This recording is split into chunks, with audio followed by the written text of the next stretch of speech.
Hi, so 21st of April 26, and I want to talk to you about a couple of books I've just scanned and shared on my website. So you go to my link tree, in my bio link tree, and scan books and you can access them.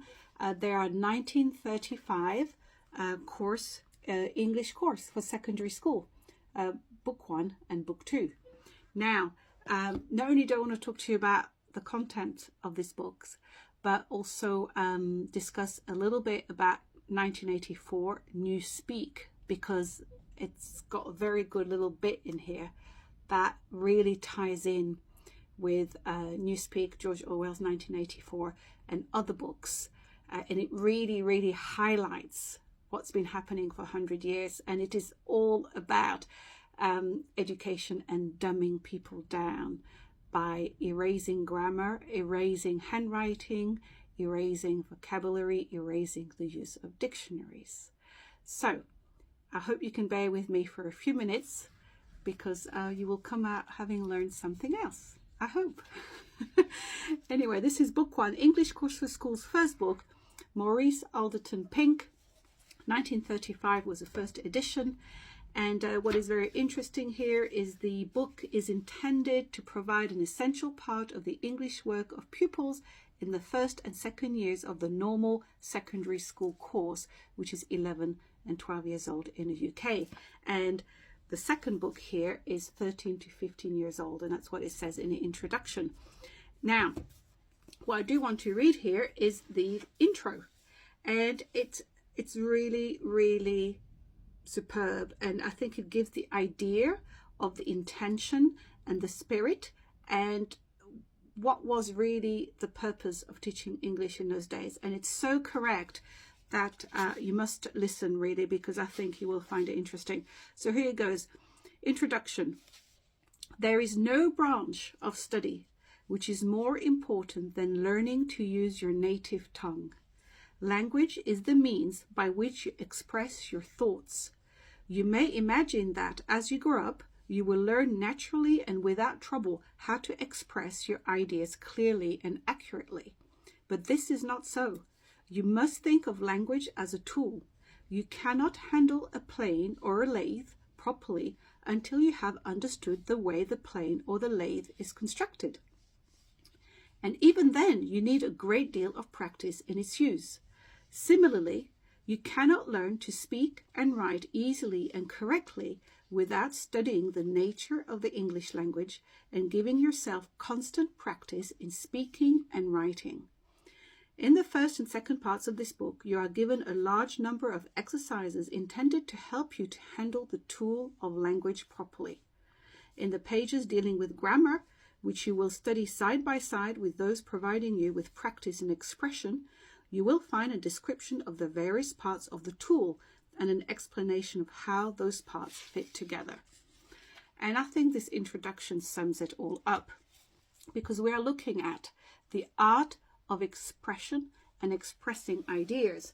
And if you remember, I just remembered here actually, should have prepared it before the post. About 6 months ago, I did a post on the original meaning of grammar, and I used this Samuel Johnson dictionary, which is actually 1853 and is an abridged version of the really big Johnsons that I have, which is on the floor right now. I had to make some space. And if you remember, the definition of grammar here is the art. It describes grammar as the art of putting words together. And here, the science of speaking correctly, the art which teaches the relations of words to each other. And that is the simplicity of grammar. Grammar has very intentionally been made incredibly difficult currently. And the ideas are passed on to students and children, oh, English grammar is too hard, it's all complicated. It's not true. Grammar currently is taught as something that is tedious, that you must learn to pass your exams. It is not taught with the intention that I've just read out as expressed in that book. And the intention is to be able to completely communicate and express your thoughts, understand the thoughts and communications of others, and make yourself understood in writing or in speech by others. And that's really what it's all about.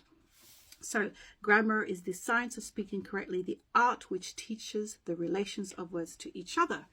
Now, obviously, English course here doesn't just include grammar, it includes vocabulary, it includes practice, it includes composition, how you make sentences. They are fantastic books. They're scanned, so you can get them on my link. So if you're homeschooling or if it's even for yourself, you will love them. They are superb, and it gives you a very, very good idea of the level of English for an 11-year-old at the time. And I can assure you that if you give this to an 11-year-old, currently, most 11 years old, they will not be able to do this at all. Obviously, it's secondary school, so it implies that you've gone through basic grammar, basic composition, the basics of English in primary school. And for this, you'll see my other scan books. And just so that you know, this is what I've got left. So I've still got these antique textbooks on grammar and spelling to scan and to put up. So hopefully by the next 3-4 weeks or so, we'll have the complete English textbooks for English. And well, until I find some more to add, obviously, so you can get going with that. And I have the maths. Now, I just want to continue by just showing you a couple of things. I'm going to talk about 1984 to give you a comparison. This is the General Certificate of Secondary Education, GCSE, which is the exams, which are the exams which are taken at 16-year-old in the UK. This is after 12 years of schooling, and this is for English language. So, and I just want to open the book at some random place, and you can see this is the kind of things that is being handed to the students. This is a revision book. When you go through it, and obviously I've had my children, so I've dealt with all this, but when you compare those antique textbooks to something like this, it becomes very, very clear the intent of totally destroying the child, because it is so confusing. Those books appear to be helpful. They've got loads of pictures, little boxes and everything, and actually there's no structure at all. It's just a confusion, you know. And I'm going to give you even another example. It's not just confusion, it's little bits added in for the agenda.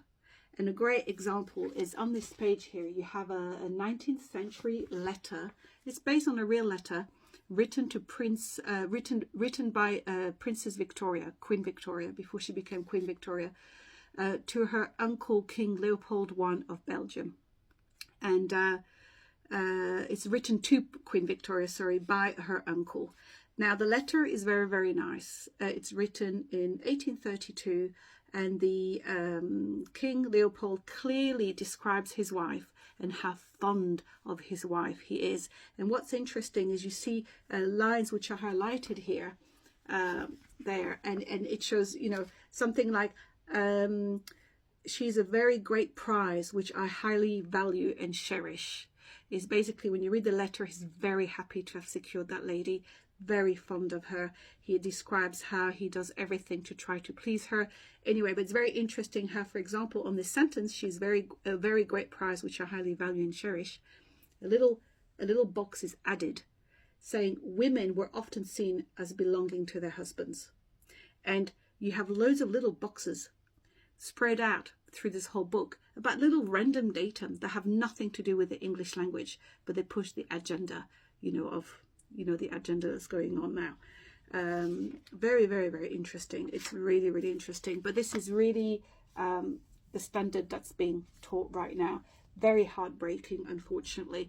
And I'm going to go now onto 1984. And why am I talking about this? Is because this book here is going on about English language as the tool to express your thoughts. So when we look at 1984 here, which I've got here, people have different opinions. So they think of 1984 as Big Brother.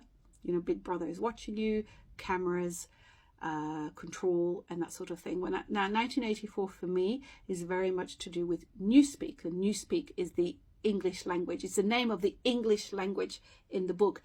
In the book, most people speak Old Speak, which is current English, and the idea in the book is this new language is being developed called Newspeak, which is the English language, with a completely degraded grammar, erased vocabulary, to the point that the Newspeak dictionary, quote unquote, as in the dictionary they have at that time in the story, only has so many words that you can only express a very, very limited number of thoughts, and express thoughts that support the party. You know, in the story, you've got the party, the English Socialism Party.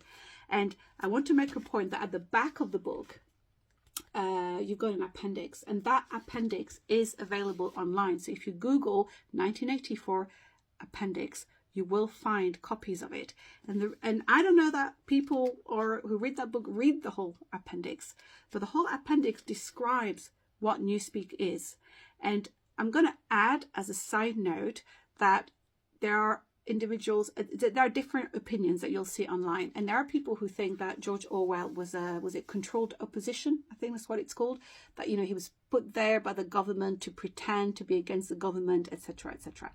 Now, personally, totally in my own opinion, I don't believe this is the case. And the reason I don't believe this is the case is you've got George Orwell, 1984. You've got Yevgeny Zamyatin, Ennui, 1922. You have Ray Bradbury, Fahrenheit 451, and that's 1954. And you've got Brave New World, which is around the 1930s, I think. Brave, by the way, means splendid New World. It's an old word, not brave what it means now, so you have to look that up in dictionary. And anyway, all those books, what they have in common is one thing, is they have in common some sort of torture or ways of controlling thought. They have psychiatry in it. And it is my belief, because they're not the only people that have many other books. At the time, in the 1910s, 20s, 30s, 40s, this is when, as I've explained in some other posts, psychiatry came into its own and usurped the medical industry, that usurped medicine. Psychiatry was never in medicine before. They were shunned by real medicine, because they only handled asylums. They were using cruel methods. Well, they still use cruel methods now. So they were not considered anything medical. Psychiatrists were not doctors at all. Anyway, the point is, in that era, you had the 2 world wars, and you had an extraordinary amount of experimentation on soldiers, on people. You had lobotomies and such things. And you will find in all these books that I've shown you, you will find some element of lobotomy, electric shock treatment, and other sort of psychosurgery. So I believe that those individuals, including George Orwell, because, well, Arthur Eric Blair is his real name, a lot of these people, you know, he was from a well-to-do family connected to a high post in government. But what I do believe is, you know, people do not choose where they're born. They happen to be born in, you know, a particular family. Or take Princess Diana, for example. Some people may be born in, you know, an area, an era where they may not agree with what they're seeing, but they're equally stuck. So my opinion is George Orwell and those other individuals saw things happen. And how do you communicate about them? 2 ways. You can try to go for it and be really loud about it and get bumped off. Or perhaps there's a more subtle way to do it by writing a book to somehow expose what was going on. That's my thoughts. As I said, I could be totally wrong. George Orwell is dead.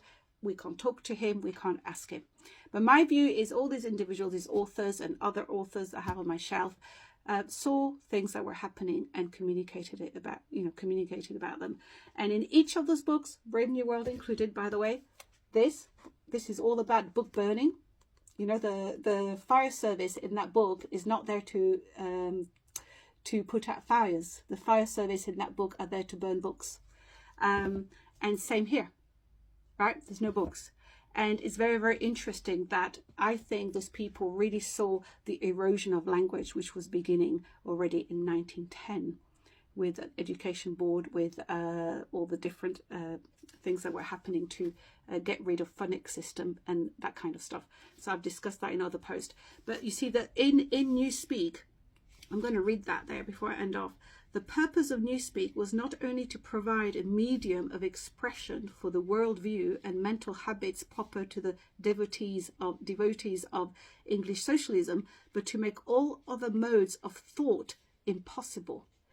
It was intended that when Newspeak had been adopted once and for all, and old speak, as in current English, forgotten, a heretical thought, right? That is, any thought in the story is a heretical thought, is any thought that does not abide to the party principles, right? So a heretical thought, that is a thought diverging from the principle of English socialism, should be literally unthinkable, at least so far as thought is dependent on words.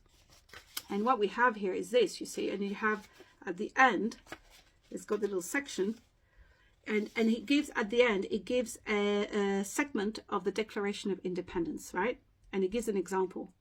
We hold this truth to be self-evident, that all men are created equal, that they are endowed by their Creator with certain unalienable rights, that among these are life, liberty, and the pursuit of happiness, that to secure these rights, governments are instituted among men, deriving their just powers from the consent of the governed, that whenever any form of government becomes destructive of these ends, it is the right of the people to alter or to abolish it and to institute new government. Could do that in the UK. But so we have a section here, and here it says, so George Orwell says, it would have been quite impossible to render this into Newspeak while keeping to the sense of the original. The nearest one could come to doing so would be to swallow the whole passage up in the single word, crime think, which in the book Crime Think is any thought that you have which is against English socialism. So what it's saying, there's an entire section here which is beautifully written in the Declaration of Independence. There would be no words to express that with Newspeak.